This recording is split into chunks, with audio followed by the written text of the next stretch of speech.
లలిత jewellers వారి double ధమాకా offer. అన్ని బంగారు నగలపై తరుగులో 1% తగ్గింపు. పాత బంగారు నగల ఎక్స్చేంజ్ పై గ్రాముకు 150 రూపాయలు అదనంగా పొందండి.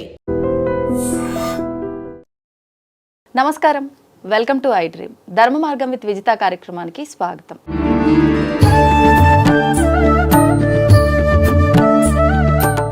ప్రస్తుతం మనతో పాటు ఉన్నారు శ్రీ శ్రీ శ్రీ ఆనంద శివకామేశ్వరి ఆశ్రమ వ్యవస్థాపకులు శివకామేశ్వరి ఆనందమయ్య అమ్మగారు. ఇప్పుడు వారితో మాట్లాడి మరిన్ని విషయాలు తెలుసుకునే ప్రయత్నం చేద్దాం. నమస్కారం అమ్మా. శ్రీమాత్రే నమః. అమ్మ, మనకు ఆల్రెడీ శ్రావణ మాసం ప్రారంభం అయిపోయింది. ఈ శ్రావణ శుక్రవారాలు ఈసారి మనకు 5 శుక్రవారాలు రావడం ఇంకా పెద్ద విశేషం. అయితే ఇప్పుడు ఈ వరలక్ష్మి వ్రతం ఈసారి 3వ వారం వచ్చింది కదమ్మా. ఈ వరలక్ష్మి వ్రత విధానం ఏ రకంగా ఉండాలి? మనకు ఇంకా చివరి శుక్రవారాలు కూడా మిగిలి ఉన్నాయి, ఇంకొక 2. ఆ శుక్రవారాల్లో కూడా పూజా విధానం ఏ రకంగా చేయాలో వివరించండి. తప్పకుండా తెలియజేస్తాను. యాదేవి సర్వభూతేషు శక్తి రూపేణ సంస్థిత. శ్రీమాత్రే నమః. శ్రీ గురుభ్యో నమః. శ్రావణ శుక్రవారం. శ్రావణ శుక్రవారము అంటే శ్రావణ మాసంలో వచ్చేటటువంటి శుక్రవారాలన్నీ కూడా శ్రావణ శుక్రవారాలు. చంద్రుడికి పౌర్ణమి రోజు దగ్గరగా ఉండే నక్షత్రాన్ని బట్టి ఆ మాసం నిర్ణయించబడుతుంది. ఈ మాసం అంతా కూడా శ్రవణ నక్షత్రం. శ్రవణము అంటే వినడం, ఎక్కువ వింటూ ఉండాలి. ఏం వింటూ ఉండాలి? మంచి మాటలు, స్తోత్రాలు, పారాయణలు, ఇవన్నీ. అందుకే చూడండి, శ్రావణ మాసం అంతా కూడా పారాయణలు, భజనలు ఇవన్నీ ఎక్కువ జరుగుతూ ఉంటాయి, పూజలు. ఎందుకు అంటే ఈ మాసం అంతా శ్రవణం. ఒకళ్ళు వ్రతకథ చదువుతూ ఉంటే ఇంకొకళ్ళు వింటూ ఉంటారు.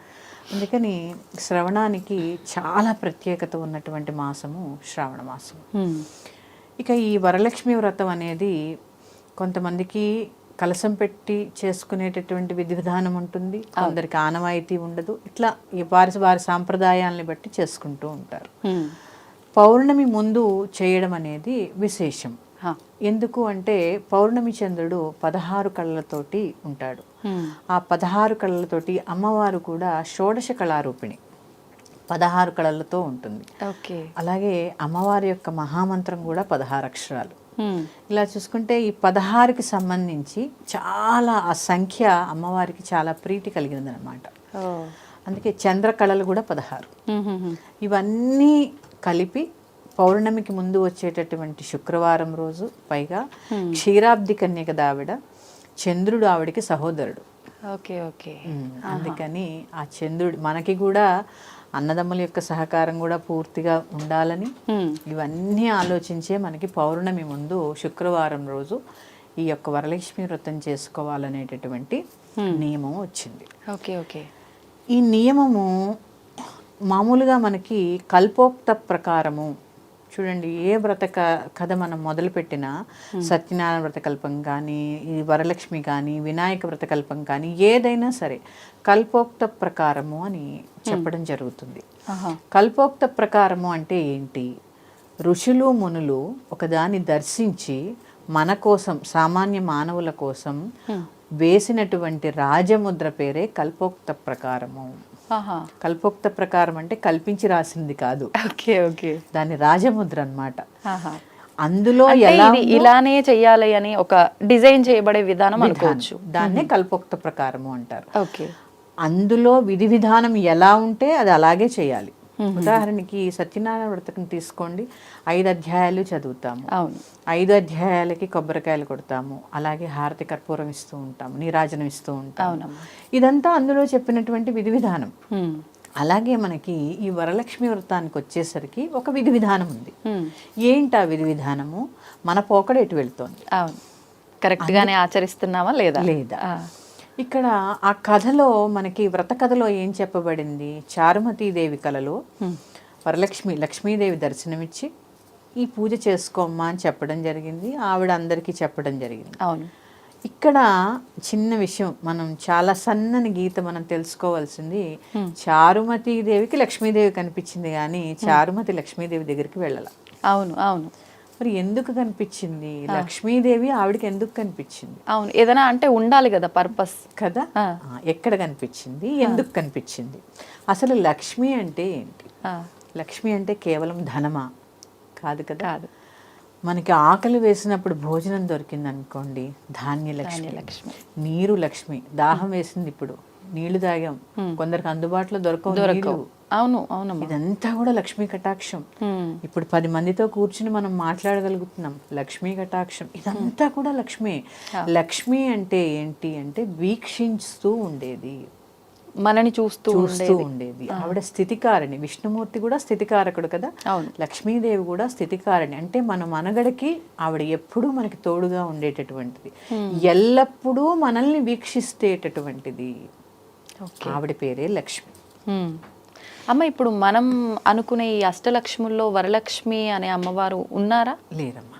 మరి ఈ వరలక్ష్మి అమ్మవారు వరలక్ష్మి లక్ష్మీం క్షీర సముద్ర రాజతనయాం శ్రీరంగధామేశ్వరీం దాసీభూత సమస్త దేవవనితాం లోకైక దీపాంకురాం శ్రీమన్మంధకటాక్షలబ్ధ విభవత్ బ్రహ్మేంద్ర గంగాధరాం త్వాం త్రైలోక్య కుటుంబినీం సరసిజాం వందే ముకుంద ప్రియాం సిద్ధలక్ష్మీర్మోక్షలక్ష్మీర్జయలక్ష్మీ సరస్వతి శ్రీలక్ష్మీ వరలక్ష్మీ చ ప్రసన్నా మమ సర్వదా. చూడండి, ఆ వరలక్ష్మీదేవి ఎక్కడొచ్చింది?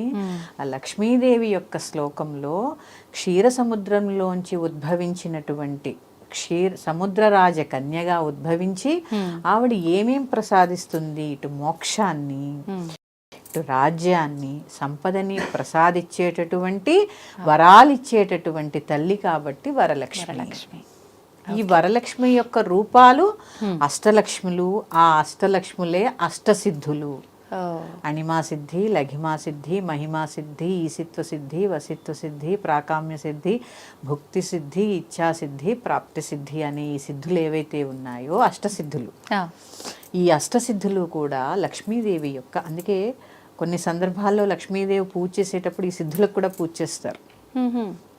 అంటే ఏ రూపంలో అమ్మ? మంత్ర రూపంలోనా, లేదంటే ఎలా ఏదైనా ఆవాహన చేసి సందర్భంలో అణిమా సిద్ధేన్ నమః, లఘిమా సిద్ధేన్ నమః, ఇవన్నీ ఆవిడకి చేస్తూ ఉంటారన్నమాట మహాలక్ష్మి పూజలు. అలాగే అనఘావ్రతం చేయబడుతుంది.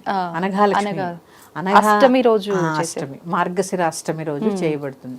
అందులో కూడా ఈ సిద్ధులని, ఈ అష్టసిద్ధులని కూడా అందుకంటే ఆవిడ పేరు అనఘాలక్ష్మి. అంటే ఇవన్నీ కూడా ఆవిడ దగ్గరే ఉంటాయి, లక్ష్మీదేవి సొంతం అవన్నీ. ఇలా తీసుకుంటే ఏది కావాలి అన్నా కూడా ఆవిడే ప్రసాదిస్తూ ఉంటుంది. ఎందుకంటే మనల్ని సర్వవేళలా వీక్షిస్తూ ఉంటుంది కాబట్టి. ఇక వరలక్ష్మీదేవి యొక్క ప్రత్యేకత ఏంటి? చారుమతికి ఎందుకు కనపడింది? చారుమతీదేవి లక్షణం ఏంటి కథలో? అందుకే పూజ చేసే ముందు అందరూ ఒకసారి వ్రతకల్పం చదువుకోవాలి ముందుగానే. సూర్యోదయాత్ పూర్వమే నిద్రలేవడం, స్నానం చేయడం, ఇంటిని శుభ్రపరచుకోవడము, అలాగే ముందు భర్తకి పాదములకు నమస్కరించి పువ్వులతో పూజ చేసి అక్కడి నుంచి కాఫీ తాగడానికి ఒంటింట్లోకి వెళ్ళలేదు ఆవిడ. అత్తమామల్ని సేవించి ఇరుగు పొరుగు వారితో గయ్యాళిగా కాక చక్కగా స్నేహంగా ఉంటూ మితంగా మాట్లాడుతూ తన దగ్గర ఉన్నదాన్ని 10 మందితో పంచుకొని, ఈ లక్షణాలన్నీ కలిపినటువంటి సులక్షణ కాబట్టి లక్ష్మీదేవి ఆవిడికి కలలో సాక్షాత్కరించింది. అంటే ఇవాల్టి రోజుని వరలక్ష్మీ వ్రతం అంటే చాలా ఖర్చుతో కూడుకున్నది. అవును, పట్టు చీరలు, నగలు, పేరెంటము, లేకపోతే రిటర్న్ గిఫ్ట్స్, ఇలా తీసుకుంటే అసలు ఒక 2-3 నెలల నుంచి మొదలు ప్లానింగ్ 3 నెలల ముందు నుంచి. లాస్ట్ ఇయర్ ఏ థీమ్ చేసాము, ఈ సంవత్సరం ఏ థీమ్ చేయాలి, అంతే. కొత్తగా ఎలా చేయాలి అంటే కల్పోక్తంలో ఏమిచ్చారు అనేది అవసరం లేదు ఇప్పుడు. అంటే నిజంగా మీరు అన్నట్టు ఇంత ఆడంబరం అవసరం అంటారా? దీన్ని ఈ పోకడ వల్ల మన ధర్మం కూడా దెబ్బతినేటటువంటి పరిస్థితి మనం చేతులారా తెచ్చుకుంటున్నాం. ఎలా అంటే అమ్మా చూడండి, చారుమతి కలలో కనిపించిన వెంటనే మొదటగా వచ్చి అత్తమామలకి భర్తకి చెప్పారు. అవును, చెప్పిన తర్వాత ఆవిడ చుట్టుపక్కల వారికి కూడా చెప్పారు, లక్ష్మీదేవి నాకే కనపడింది, నేను ఒక్కదాన్నే వ్రతం చేసుకోవాలనుకోలే. ఆ స్వార్థ బుద్ధి కనిపించాల. అందరికీ చెప్పి 10 మందితో కలిపి వ్రతం చేసుకున్నారు. ఈ వ్రతం చేసుకునేటప్పుడు ఆఖరిలో ఒకటి ఉంటుంది, ప్రదక్షిణ. ఈ ప్రదక్షిణ ఇప్పుడు మనం చేస్తున్నామా? దేవి చుట్టూ ప్రదక్షిణ చేయమని ఖచ్చితంగా ఉంది అందులో. వరలక్ష్మీదేవి చుట్టూ మొదటి ప్రదక్షిణ చేయగానే కాలికి గల్లు గల్లుమని పట్టీలు వచ్చాయని, రెండో ప్రదక్షిణకి బంగారు గాజులు వచ్చాయని, మూడో ప్రదక్షిణకి మొత్తం ఐశ్వర్యం అంతా అష్టైశ్వర్యాలు ప్రాప్తించాయని చెప్పడం జరిగింది. మనం ఏం చేస్తున్నాము, ఒక గోడకి పెట్టేస్తాము దాన్ని. ఈ పెట్టే విధి విధానం కూడా ఏంటి, కల్పోక్తంలో చెప్పింది ఆవు పేడతో అలకడం, దాని మీద పీట ఏర్పరచడం, ఒక రవికిలి గుడ్డ పరచడం, బియ్యం పోయడం, పంచపల్లవాలు అంటే మామిడి, రావి, బిల్వం ఇట్లా ఇవన్నీ కలిపినటువంటి కలశాన్ని ఏర్పాటు చేసి కలశంలో నీటిని నింపుతాం. అవునా? ఈ నీటిలో ఎవరిని ఆవాహన చేస్తాము, వరుణదేవుణ్ణి ఆవాహన చేస్తాం. గంగే చేమనే చేవా గోదావరి సరస్వతి నర్మదే సింధు కావేరీ జలేస్మిన్ సన్నిధన్ కురు అని చెప్పి గంగను ఆవాహన చేసి కొబ్బరికాయ పెట్టి కలశాన్ని ఏర్పాటు చేస్తాం.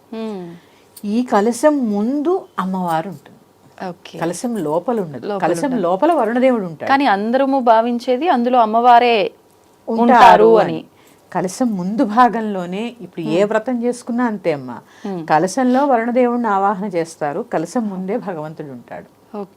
కలశాన్ని ఆనుకుని భగవంతుడు ఉంటాడు. కానీ అమ్మ ఇప్పుడు కొన్ని ప్రాంతాల్లో కలశం లోపల బియ్యం పోసేవారు కూడా ఉన్నారు, అది కరెక్ట్ పద్ధతేనా మరి? అంటే ఇప్పుడు చూడండి, ఇవన్నీ కూడా పంచభూతాలే కదా. అవును. బియ్యం ఎక్కడి నుంచి వచ్చాయి, భూమిలో నుంచి. నీరు, గాలి, కొంతమంది ఖాళీగా పెడతారు, కొంతమంది అగ్ని కావాలంటే కర్పూరం వేస్తారు. ఆ కర్పూరం వేసినప్పుడు ఏమవుతుంది, ఆవిరైపోతూ ఉంటుంది కదా వేడికి.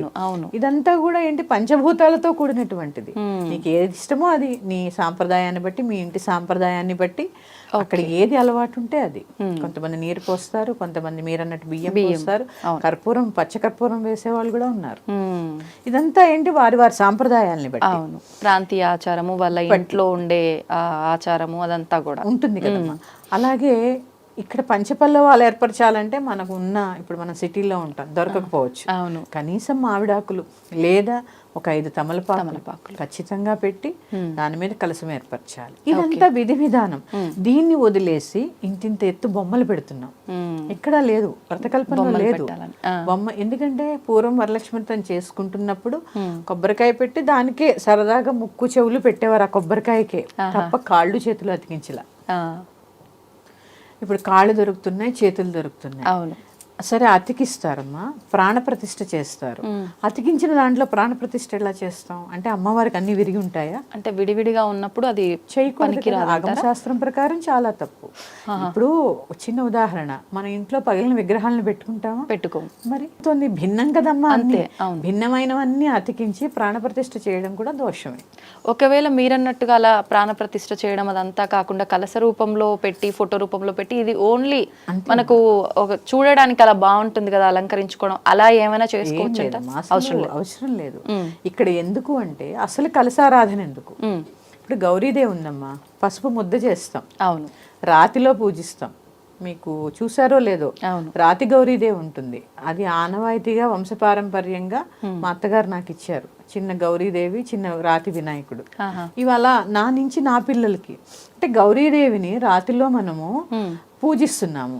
అలాగే గణపతి ఉన్నాడు, మరి 4 చేతులు ఉంటాయి, తొండం ఉంటుంది, మూషికం ఉంటుంది. మరి పసుపులో ఎలా ఆరాధన చేస్తున్నాం అంటే, ఇక్కడ ఏంటి అంటే భగవంతుడు నిరాకార స్వరూపుడు అని మనం తెలుసుకోవడం కోసమే వ్రతాలన్నీ. ఆయనకి ఎక్కడుంది, రూపం ఎక్కడుంది? లేదు, మనం సృష్టించుకున్నదే. అంటే అలా అని అక్కడ లేనిది ఇక్కడ లేదు, ఇక్కడ లేనిది అక్కడ లేదు. మనకి ఎలా కావాలన్నా అలా కనపడతారు. కానీ ఇవన్నీ కూడా అక్కడ ఉన్నవే. ఎందుకంటే వారు భగవంతుడు. ఆకారం కావాలంటే దాల్చగలరు, లేకపోతే లేదు. కానీ నిరాకారం, ఏ ఆకారము లేదు. కావాలనుకున్న ఆకారము ఆయన ధరించగలరు. ఇది తెలియచెప్పడం కోసమే, భగవంతుడు నిరాకార స్వరూపుడు అని తెలియజెప్పడం కోసమే మనం ఈ విధి విధానాలన్నీ చేస్తూ ఉంటాం. మళ్ళీ దాన్ని వదిలేసి ప్రత్యేకించి బొమ్మలు పెట్టి అలంకరణలు చేసి ఇంతింత అవసరం లేదు. ఎందుకంటే అమ్మా, పూజలో భక్తి అనేది చాలా అవసరం. అవునమ్మా, వాస్తవం. ఈ భక్తిలో ఇంకేమవుతుంది, ఇవన్నీ అలవాటు చేసుకుంటూ పోతే ఒక సంవత్సరం పెట్టలేని పరిస్థితి వచ్చినప్పుడు, ఈ సంవత్సరం నేను పెట్టకపోతే ఏమన్నా అయిపోతుందేమో అని భయంలో ఉండిపోతాం. వాస్తవం. ఎందుకంటే మనకి సెంటిమెంట్స్ ఎక్కువ కదమ్మా, అంతే. మనం హిందువులం కదా. అంటే ప్రతి సంవత్సరం బెటర్ గా చేయాలనుకుంటాం కానీ తగ్గుతుంది అంటే మీరు అన్నట్టుగా తీసుకోలేం దాన్ని. తీసుకోలేం కదా. అవును. ఎందుకంటే సెంటిమెంట్కి ముడేసిస్తూ ఉంటాను దాన్ని. ఇది తీస్తే ఏమైపోతుందో, అది తీస్తే ఏమైపోతుందో, ఇలా పెట్టుకుని అసలు అక్కర్లేనిది పెట్టడం ఎందుకు, ఈ సెంటిమెంట్గా మనం ఫీల్ అవ్వడం ఎందుకు. హాయిగా కలసం పెట్టుకోండి, దానికే చీర కట్టండి, దానికే చక్కగా దండ వేయండి, దానికే చక్కగా ఏది కావాలన్నా కలసానికే చేయొచ్చు. ఓకే. అంతే తప్ప ప్రత్యేకించి కాళ్ళు చేతులు అతికించడం అనేది చాలా తప్పు. అసలు ఎక్కడుంది, ఎవరిని పోషిస్తున్నాం మనం? దీనికి మళ్ళీ పెద్ద పెద్ద సెట్టింగ్స్, మళ్ళీ అలంకరణలు పోని. చైతన్య కుసుమాలు ఏమన్నా వేస్తున్నామా? లేదు. చైతన్యార్ఘ్య సమారాధ్య చైతన్య కుసుమ ప్రియ కదా అమ్మవారు. అవును. అన్ని ప్లాస్టిక్కే వెళ్ళాడు. అవును. అవును. ఎందుకంటే మళ్ళీ వచ్చే సంవత్సరానికి పనికి రావాలి. అమ్మ, రాఖీ పౌర్ణమి విధానం గురించి వివరించండి. అయితే ఈ మధ్య కాలంలో రాఖీ అని అంటే ఒకప్పుడు ఓన్లీ ఒక అన్నా చెల్లెళ్ళు, అక్క తమ్ముళ్ళు ఈ విధానమే ఉండేది. కానీ ఇప్పుడు వింటున్నాము అది ఎవరి గురించి, ఎవరైనా వాళ్ళ బాగు కోరి కట్టేదే రక్ష, అందుకే రక్షాబంధనం అని పేరు వచ్చింది అని చెప్పి అంటున్నారు. అసలు రోజులు గడుస్తున్నా కొద్దీ ఈ ధోరణిలు మారుతూ ఉంటే ఆ పండుగలు కూడా వదిలేయాలేమో అనే ఆలోచన వస్తుంది. అంటే ఎవరికి తోచింది వాళ్ళు చెప్తే అసలు ఎవరు ఏం చేయాలనే ఒక కన్ఫ్యూజన్ అనేది క్రియేట్ అవుతుంది. దీని గురించి మీరు క్లియర్ గా వివరించండి. తప్పకుండా తెలియజేస్తానమ్మా. యా దేవీ సర్వభూతేషు శక్తి రూపేణ సంస్థిత శ్రీమాత్రే నమః. శ్రీ గురుభ్యో నమః. రాఖీ పౌర్ణిమ అక్క చెల్లెలందరం కూడా చాలా ఎదురు చూసేటటువంటి పండగ, ఉత్సవం. అంతే. రాఖీ మహోత్సవం అనే చెప్పాలి. ఎందుకంటే పుట్టింటికి వెళ్ళాలి అంటే ఆడపిల్లలు ఎప్పుడు ఎప్పుడు పంపిస్తారా ఇంట్లో అని తహతహలాడుతూ ఉంటారు. రాఖీ అనగానే తప్పకుండా పంపిస్తారు అని చెప్పి ఆడపిల్లలు ఉత్సాహంగా ఉంటారు. అంతే. ఇక అసలు రాఖీ, నువ్వు నాకు రక్ష, నేను నీకు రక్ష, మన ఇద్దరం కలిపి దేశానికి రక్ష. అందుకే కొన్ని సాంప్రదాయాల్లో స్త్రీలు కూడా రాఖీ కట్టుకునేటటువంటి సాంప్రదాయం ఉంది. అవును. ఇక్కడ కూడా అక్క చెల్లెలకి కూడా కడతారు, రాఖీ కడతారు. అంటే ఇక్కడ అర్థం ఏంటి, నువ్వు నాకు రక్ష, నేను నీకు రక్ష, మన ఇద్దరం మళ్ళీ ఎవరికి రక్ష అవ్వాలి? దేశానికి రక్షగా మారాలి. అంటే దేశానికి రక్షగా మారాలి అంటే ఎలా ఉండాలో అలాగే ఉండాలి. ఇక్కడ అన్నదమ్ములు అక్క చెల్లెళ్ళు తెలుసుకోవాల్సినటువంటి విషయం. చాలా ఉత్సాహం కదమ్మా రాఖీ అంటే. అంటే ఆ రక్ష అనేది ఒక్క రోజుకు సంబంధించిందేనా? కాదు. సంవత్సరం అంతా కూడా నీకేదైనా కష్టం వస్తే అటు తమ్ముడికి అక్క కానీ, లేదా అన్నకి చెల్లె కానీ, చెల్లికి అన్న కానీ, నీకు నాకు నువ్వు మళ్ళీ రాఖీ కట్టే వరకు ప్రతి సంవత్సరం వస్తుంది కదా, నేను నీకు రక్షగా ఉంటాను అని ఒకళ్ళనకొకళ్ళు మాట ఇచ్చుకోవడమే ఈ బంధం యొక్క ఉద్దేశం. అంతే తప్ప మా 100 రూపాయలు పెట్టి రాఖీ కొన్నాం, 1000 పెట్టి రాఖీ కొన్నాం కాదు. అసలు ఏ ఆడపిల్ల అయినా తనకి కష్టం వచ్చినప్పుడు అన్నదమ్ములకి వెళ్ళి చెప్పుకునే పరిస్థితి సందర్భం ఇప్పుడుందా? లేదు. ఎంత కష్ట నష్టాలకి ఓర్చుకున్నా తన తమ్ముడి దగ్గరికి కానీ అన్న దగ్గరికి కానీ వెళ్ళి ఈ కష్టం నాకుంది అని చెప్పే సందర్భం ఉందా? ప్రతిదీ ఏమవుతుందంటే మనం ఫైనాన్స్ తోటే ముడిపెట్టి చూసేసరికి బంధాలు కూడా దూరం అయిపోతున్నాయి. ఎక్కడ వచ్చి ఏదైనా అడిగితే మనం చెయ్యాల్సి వస్తుందో అనే ఇదిలోనే అన్నదమ్ములు ఉంటున్నారు. అన్నదమ్ములకి కష్టం వస్తే సందర్భాల్లో అక్క చెల్లెళ్ళు దూరం వెళ్ళిపోయే వాళ్ళు కూడా ఉన్నారు. అంత కమర్షియల్ అయిపోయింది. ఇక్కడ అనుబంధాలకి తావెక్కడుంటోంది అంటే రక్షాబంధనం అంటే సంవత్సరానికి ఒక్కరోజు మాత్రమే బంధాలు గుర్తొస్తాయా? అంటే ఉత్తప్పుడు గుర్తురావా? అంటే ధనమే కాదండి, ఒక ఆడపిల్లకి బాధ వస్తే ధైర్యంగా తన తల్లిగారింటికి వెళ్ళి తన కష్టాన్ని చెప్పుకునే పరిస్థితిని ఆడపిల్లలకి కల్పించండి. నువ్వు ధనం అక్కర్లే, ఆ సమయంలో నేనున్నాను అని ఒక్క మాట తనకి చాలా ధైర్యాన్ని ఇస్తుంది. ఎందుకంటే మా ఆడపిల్లలు సహజంగానే చాలా సున్నిత మనస్కులై ఉంటారు. అలాంటి సందర్భంలో ఒక కష్టం వస్తుంది, నష్టం వస్తుంది, ఎవరితో చెప్పుకుంటుంది? అంటే రాఖీ కట్టినప్పుడు ఈ సమస్యలన్నీ కూడా కాగితంలో రాసుకెళ్ళి అన్న చదవాలా? ఉమ్, అంటే ఇప్పుడు నేను రాఖీ కడుతున్నాను కాబట్టి ఇవన్నీ విను అని చెప్పి చదవాలా? ఉమ్. కాదు కదా! తనకు కష్టం వచ్చినప్పుడు వెళ్ళే పరిస్థితి అన్నదమ్ములు చెప్పుకునే తనకి చనువు. ఏం లేదమ్మా. నెలకొక్కసారి ఫోన్ చేసి ఎలా ఉన్నావు అని ఒక్క మాట. అవును. అన్నదమ్ముల నుంచి అక్క చెల్లెళ్ళు ఎదురు చూసేది అదే. ఏని వేలు లక్షలు కాదు. ఆ, ఒక్క మాట. అది వయసులో పెద్దవాళ్ళు అవ్వచ్చు. ఎందుకంటే అక్క చెల్లెళ్ళు తన ఇంటి నుంచి వేరే ఇంటికి వెళ్ళిపోతారు. అవును. వేరే ఇంటికి వెళ్ళిపోతారు. ఇక్కడ ఉన్నటువంటి ఆడపిల్ల ఒక ఇంటికి చెల్లెలు. ఉమ్, అలాగే తన భర్త యొక్క చెల్లెళ్ళని తను అలాగే చూసుకోవాలి. నీకక్కడేమో కావాలి, కావాలి. ఇక్కడేమో వద్దంటే ఎలా? అంతే కదా. నీ అన్నదమ్ములు నీకు కావాలన్నప్పుడు వాళ్ళ అన్నదమ్ములు వాళ్ళకి కావాలిగా. కావాలి. ఇవన్నీ ఏంటంటే అమ్మా, అనుబంధం అనే దానికి గుర్తుగా మనం జరుపుకునేటటువంటి పండగ రక్షాబంధనం. ఉమ్, ఆ అనుబంధాలే దూరం అయిపోతున్నాయి. అవును. కేవలము ఆ రోజు పండగ హడావిడి, రాఖీ కట్టడము, ఏదో వెళ్ళామా వచ్చామా, వీళ్ళు స్వీట్ బాక్స్ కొన్నారా, వాళ్ళు ₹1000 ఇచ్చారా, ఇంతేనా రక్షాబంధనం అంటే? అంత తేలిక? అంత తేలిగ్గానే వెళ్తోందిగా ప్రస్తుతం. మరి దానికి బంధనం అని పేరెందుకు? ఆ, ఇక్కడ వాళ్ళు ఏదైనా ఇవ్వచ్చు, ఎంతైనా ఇవ్వచ్చు. వీళ్ళు ఎంత ఇస్తే దానితోనే తృప్తి పడాలి. ఉమ్, అక్క చెల్లెళ్ళు కూడా అవునవును. డిమాండ్ చేయడం ఎక్కువైపోయింది. ఎక్కువైపోయింది. వాళ్ళు ఇవన్నీ ఆలోచించి అబ్బా పోయిందిరా అని నమస్కారం పెట్టే పరిస్థితి ఆడపిల్లలు కల్పిస్తున్నారమ్మా కొన్ని సందర్భాల్లో. అవును. కల్పిస్తున్నారా లేదా? కల్పిస్తున్నారు. ఇలా కాకుండా ఉమ్, చక్కగా అనుబంధంగా ఉండడానికి గుర్తే ఈ రాఖీ పౌర్ణిమ. ఉమ్, అదే అనుబంధం పూర్వం సినిమాల్లో చూసేవాళ్ళం. ఇప్పుడు మనం చూస్తే అబ్బాయి ఏంటి ఇంత ఓవర్ యాక్షన్ చేస్తున్నారు అనుకుంటాం. ఉమ్, కానీ ఒక్కసారి ఆ రిలేషన్ చూడండి. చెల్లికి ఏదైనా కష్టం వస్తే అన్న, అన్నకి ఏదైనా కష్టం వస్తే చెల్లి, వాళ్ళ ఎమోషన్ ఎలా చూపిస్తారు? అవును. ఆ ఎమోషన్ను అది ఎమోషన్ కాదమ్మా, రక్త సంబంధం. నేను ఒక చోట ఎక్కడో విన్నానమ్మా, ఉమ్, భర్తని మనం సెలెక్ట్ చేసుకోవచ్చు, అన్నదమ్ముల్ని మనం సెలెక్ట్ చేసుకోలేం. ఎందుకంటే తల్లి గర్భంలోంచి మనకన్నా ముందో మనకన్నా మన తర్వాత. వెనకాలో మనతో పాటు వస్తారు. వాస్తవం. అందుకని ఆ బంధం చాలా ప్రత్యేకమైనది. ఉమ్, చాలా ప్రత్యేకమైనది. అన్నదమ్ముల బంధం అంటే చాలా చాలా విలువలతో కూడినటువంటిది. ఉమ్, ఈ దీంట్లో ధనానికి తావిచ్చేటటువంటి అంశాలే లేవు. ఉమ్, అవసరమైతే ఏదైనా సందర్భం వస్తే ఒకళ్ళకొకళ్ళు ఇచ్చిపుచ్చుకోవడంలో తప్పు లేదు. తమ్ముడికి కష్టం వస్తే అక్క నిలబడాలి, అక్కకి కష్టం వస్తే తమ్ముడు నిలబడాలి. అవును. ఇలాంటి సందర్భంలో చక్కటి అనుబంధానికి గుర్తుగా రాఖీ ధరించండి. అంతే తప్ప అదొక పండగ, ఆ రోజు హాలిడే, ఖచ్చితంగా ఆ రోజు రాఖీ కట్టాలి కాదు. దాని బదులు కట్టుకోవడం మానేసినా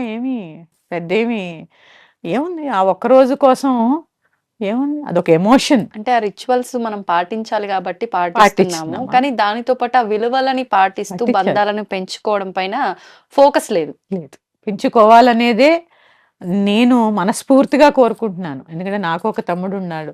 చక్కగా వాడు ఎప్పుడు 10 కాలాల పాటు చల్లగా ఉండాలని నేను ఎప్పుడూ కోరుకుంటాను.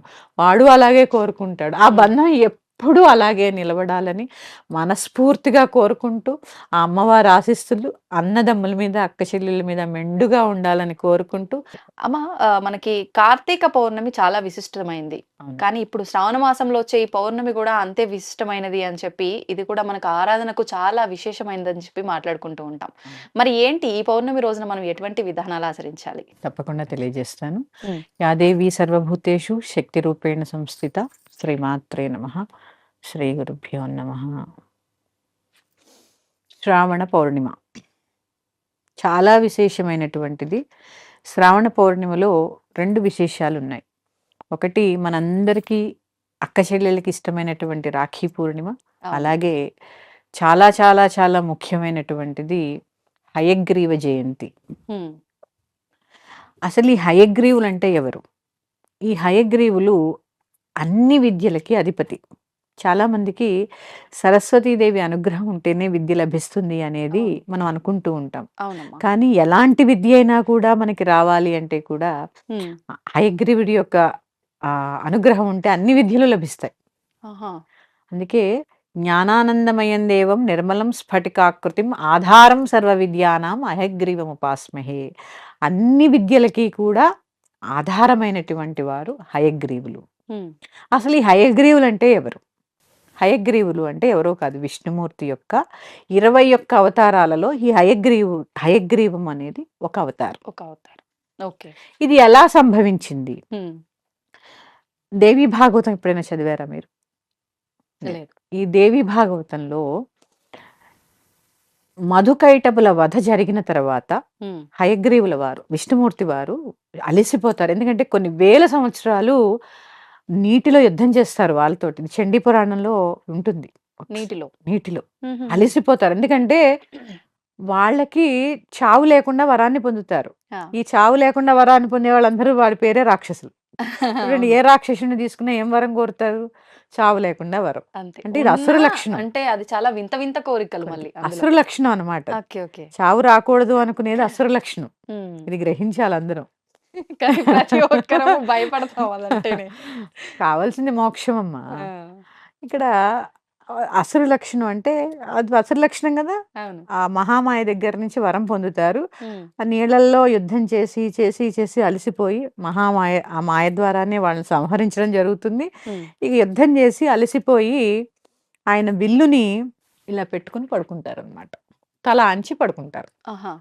పడుకున్నప్పుడు హయగ్రీవుడు అనే రాక్షసుడు, ఈయన పేరు హయగ్రీవుడే, ఆ రాక్షసుడి పేరు హయగ్రీవుడే, అమ్మవారి యొక్క ఉపాసన చేసి, అంటే అమ్మవారి యొక్క తపస్సు చేసి అమ్మవారి ప్రత్యక్షమైన తర్వాత ఇదే రాక్షసుల యొక్క కోరిక ఏముంది, నాకు చావు లేకుండా వరం ప్రసాదించు. ఆవిడ చావు లేకుండా వరం ప్రసాదించలేను నేను, ఇంకొక కోరిక కోరుకో. అంటే ఇక్కడ మనం గ్రహించవలసిన 2 విషయాలు. అమ్మ యొక్క కరుణకి రాక్షసులు కూడా అర్హులే. నువ్వు మంచి చేసావని చెప్పి నిన్ను ఎత్తేదు, నువ్వు చెడ్డవాడివి అని చెప్పి ఇప్పుడు సంహరించదు. ఆవిడ, అందుకే ఆవిడెవరు? అమ్మ. మహిషాసురుణ్ణి వధించాలంటే కూడా ఆ తల్లి మనసు చాలా బాధపడిందట. అంటే ఇక్కడ అదే, ఆ తల్లి ఏం చేసింది, సరే చావు లేకుండా వరం ఇవ్వడం అంటే సామాన్యమైన విషయం కాదు, ఇంకేదన్నా కోరుకో అంటే, సరే నాలా ఉన్న వాళ్ళు తప్ప నన్ను సంహరించకూడదు. ఆయనకి గుర్రము తల ఉంటుంది. ఇప్పుడు రాహుకేతులు చూడండి, రాహుకేంటి మనిషి శరీరము, నాగు తల ఉంటుంది. అలాగే ఆయనకి మనిషి శరీరము, అలాగే గుర్రం యొక్క తల ఉంటుంది హయగ్రీవ రాక్షసుడికి. సరే అని చెప్పి వరం ఇచ్చి ఆవిడ అంతర్ధానం అయిపోతుంది. స్వామివారి రూపం కూడా అలానే ఉంటుంది. అలానే ఉంటుంది. ఇప్పుడు మరి అలా ఉంటేనే కదా ఆయన సంహరించగలరు. అందుకే ఆ హయగ్రీవ జననం ఇప్పుడు మనం చెప్పుకునేది. ఆయన అలా నిద్రపోతున్న సమయంలో ఈ హయగ్రీవుడు ఇంకా వరం పొందాడు కదా, దేవతలందరినీ కూడా అసుర లక్షణం ఏముంటి, దేవతా లక్షణాలని తక్కువ చేస్తూ ఉండడం, ఇవన్నీ మనలోనే ఉన్నాయి, మనం ఎక్కడో వెతుకుతూ ఉంటాం. ఈ అసుర లక్షణం ఏం చేస్తుంది, దైవిక లక్షణాల నుంచి మనల్ని దూరంగా జరిపేస్తూ ఉంటుంది. ఈ దేవతలు ఇది తట్టుకోలేక విష్ణుమూర్తి దగ్గరికి వెళతారు. వెళ్ళి, స్వామి నన్ను రక్షించయ్యా అని బ్రహ్మదేవుడు ఎంత వేడుకుంటున్నా ఆయన మంచి అలసిపోయి నిద్రలో ఉన్నారు, ఎంతకీ మేల్కోవట్లేదు. పెద్ద ఆహాకారాలు చేశారు, ధ్వని చేశారు, లేవట్లే. ఏం చేశారు, అప్పుడు ఆయనకి ఒక చెదపురుగు గుర్తొచ్చింది బ్రహ్మదేవుడికి. చెదపురుగుని ప్రార్థిస్తారు. ప్రార్థించినప్పుడు చెదపురుగు వస్తుంది. వచ్చి, సరే అసలు ఎవరినైనా నిద్ర లేపడం అనేది పాపం, ఇంకా మరి విష్ణుమూర్తిని లేవడం మహాపాపం, ఈయన్ని నిద్ర లేపితే నాకేంటి అని అడిగింది. తప్పు నాకేంటి ఆలోచించింది. అప్పుడు ఏం చేశారంటే, ఈ యొక్క యజ్ఞయాగాది క్రతువులు నిర్వహిస్తున్నప్పుడు ఏదైతే హవిస్సులు ఇస్తారో, యజ్ఞంలో వేసినది మిగిలిపోయినదంతా కూడా నీకే చెందుతుంది. అందుకే చూడండి, హోమం చేస్తున్నప్పుడు ఎంతో కొంత కింద పడుతుంది. అవునవును. ఈ కింద పడ్డ భాగం అంతా కూడా చెదపురుగుకి వెళ్తుంది.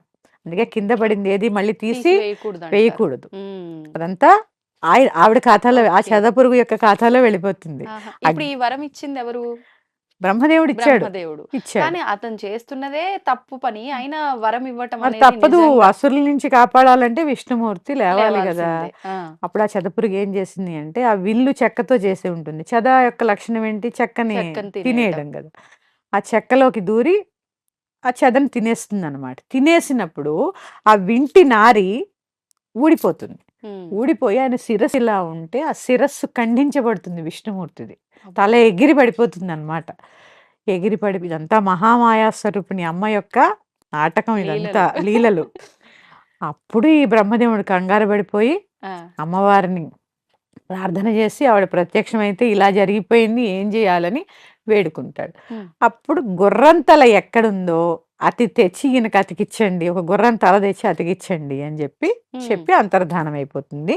ఆహా, ఆయన ఆ గుర్రం తల అతికించుకోవడము, హయగ్రీవుడు అనే రాక్షసుని సంహరించడము ఇదంతా జరుగుతుంది. ఉమ్, ఉమ్, ఉమ్. అలాగే ఈ సందర్భం అంతా జరిగింది హయగ్రీవ జయంతి ఆ రోజు జరిగింది కాబట్టి శ్రావణ ఈ పౌర్ణమి శ్రావణ పౌర్ణమిని హయగ్రీవ జయంతి అని జరుపుకోవడం ఓకే ఓకే. చాలా సందర్భాల్లో ఇదంతా ప్రణాళిక ప్రకారమే జరిగింది. జరిగింది. అంటే ఈయన ఇదే రూపంలో ఉండాలి కాబట్టి ఆ తల అలా వెళ్ళిపోవటము అంతే అన్ని కూడా మళ్ళీ. అంతే. మళ్ళీ ఈ హయగ్రీవుడు ఏం చేశాడు?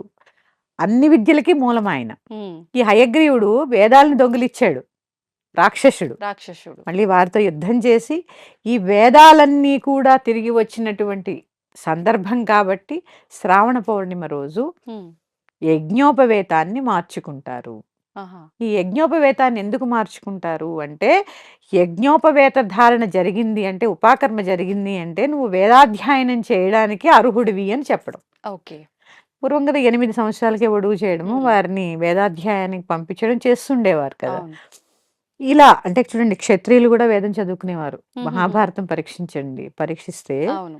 పరిశీలిస్తే ఒకసారి కౌరవులు, పాండవులు పాండవులు, అందరూ క్షత్రియులు. కూడా వేదాధ్యయనం చేశారు. అంటే ఒక రాజు లక్షణం వేదాధ్యయనం కూడా. ఉమ్, బ్రాహ్మణులతో కలిపి క్షత్రియులు వాళ్ళు కూడా కూడా. వేదాధ్యయనం చేసేవారు. ఓకే. ఇట్లా యజ్ఞోపవేత ధారణ ఆ సంవత్సరంలో ఒక్కసారి మార్చుకోవాలి కాబట్టి ఆ గాయత్రిని ఆ రోజు మార్చుకుని ఖచ్చితంగా మారుస్తారు.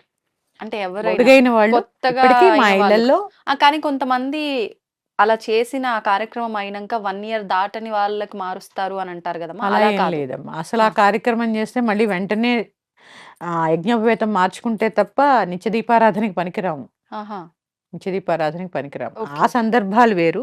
ఉమ్, మామూలుగా ఏమీ లేకుండా సంవత్సరం అంతా వేసుకుంటారు కదా. ఉమ్, ఈ పౌర్ణమి రోజు అది పాతది విసర్జించి కొత్తది ధరించాలి. ఉమ్, ఉమ్, ఉమ్. దీన్ని అందుకే జంజాల పౌర్ణిమ అని కూడా అంటారు. అవును.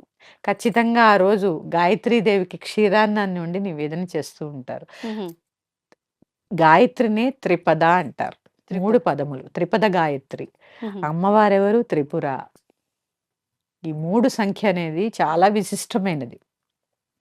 అందుకే ఆ సందర్భం పురస్కరించుకుని చక్కగా వేదాధ్యయనం చేయడానికి పూర్వం ఈ ఉద్యోగాలు ఇవన్నీ ఆ వర్ణాన్ని బట్టి ఉండేవి కదమ్మా. అవును.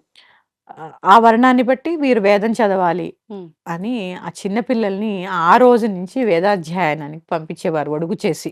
Okay okay. ఆ సందర్భంలోనే ఈ యజ్ఞోపవేత మార్చుకోవడం ఇప్పటికీ మా ఇళ్లలో మార్చుకుంటూ ఉంటారు ఆ రోజు. ఉమ్, ఉమ్, ఉమ్. ఇది ఒక సందర్భం. ఒకప్పుడు ఆడవాళ్ళకి కూడా జంధ్యం ఉండేది అని ఇది వాస్తవం అమ్మ. అవునమ్మా, అమ్మవారికి మరి ఉంటుంది. అమ్మవారికి కొన్ని ఉపచారాల్లో యజ్ఞోపవేతం కూడా ఉంటుంది. ఉహుం, ఉంటుందమ్మా. యజ్ఞోపవేత ధారణ ఉమ్. స్త్రీలకు కూడా ఉండేది ఒకప్పుడు. మరి ఇప్పుడు ఎందుకని లేదు? ఇప్పుడు లేదు అంటే ఇది కాలాన్ని బట్టి కొన్ని ధర్మాలు మారుతూ వచ్చాయి. కొన్ని మగవాళ్లే చేయాలని కొన్ని స్త్రీలు దేనికి పనికిరారు, వంట చేయడానికి, పిల్లల్ని పుట్టించడానికి తప్ప అనే కోణం ఎక్కువైపోయి కొన్ని పరిస్థితులను బట్టి మారిపోయి వచ్చాయి అంతే. ఓకే. పూర్వం ఉండేది. ఉమ్, పూర్వము అందుకే ఎందుకు ఉండేది అంటే నేను ధరించానని కాదు. ఉమ్. అక్కడ అమ్మవారి యొక్క ఉపచారాల్లో యజ్ఞోపవేతం సమర్పయామి అనేది ఒక ఉపచారం. ఆహా. అంటే అక్కడ ఉందనే కదా ఉందని. అర్థం. అవును అవును ఉంది కాబట్టే కదా చెప్పారు అక్కడ. చెప్పారు.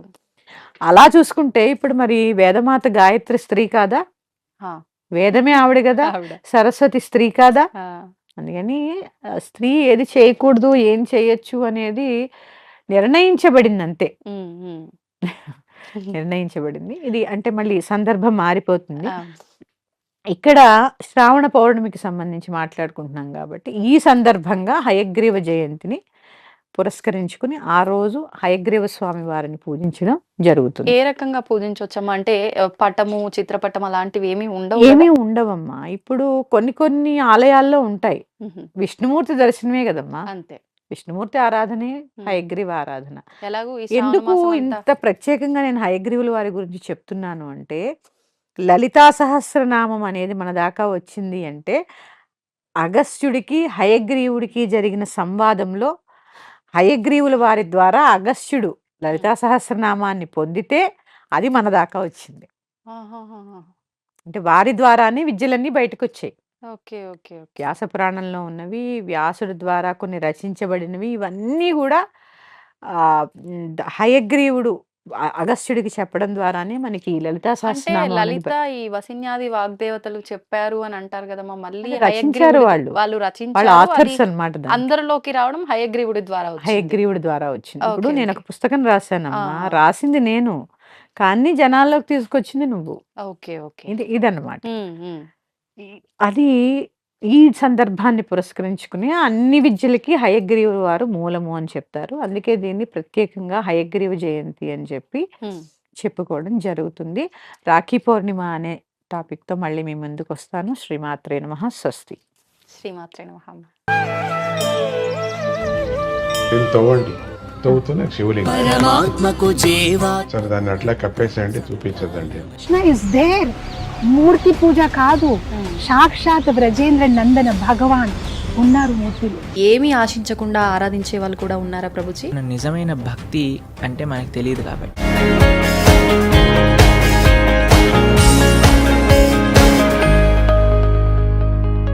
And for more videos, Please subscribe to iDream. Please subscribe to iDream. Please subscribe iDream. And please subscribe to iDream.